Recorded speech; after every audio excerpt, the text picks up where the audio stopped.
छान अशी पटकन होणारी भाजी आहे आज. तर कढईमध्ये तेल टाकलं, तेल गरम होतं तोपर्यंत वाटीमध्ये मी घेणार आहे एस्वार मसाला 2 ते 3 चमचे. मेंबर किती आहे, भाजी कशी करायची त्याच्यानुसार मसाला कमी जास्त करायचा. गरम मसाला, लाल मिरची पावडर, हळद हे टाकायचं आणि त्याच्यानंतर इकडे तेलामध्ये जिरे आणि लसूण टाकायचा बारीक कट केलेला. ते होतं तोपर्यंत इकडे एस्वार मसाल्यामध्ये टाकायचं आहे पाणी. एस्वार मसाल्याची जी पूर्ण रेसिपी आहे ती गृहिणी स्पेशल मराठी चॅनल आहे यूट्यूबवर, तिथे तुम्हाला मिळून जाईल.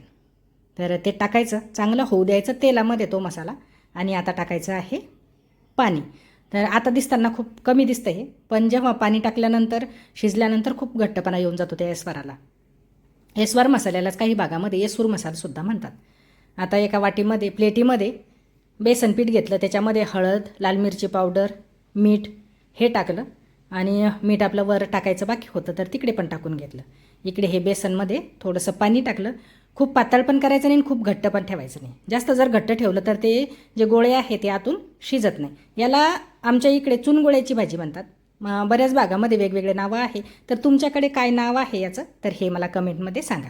चांगली उकळी आल्यानंतर हे त्याच्यामध्ये सोडायचे आहे आणि चांगली शिजवून घ्यायची. जसे जसे शिजायला सुरुवात होऊन जाते तसा तसा त्या भाजीला घट्टपणा येऊन जातो. कोणत्याही प्रकारचा मसाला वाटायची गरज नाही एस्वार मसाला असला की.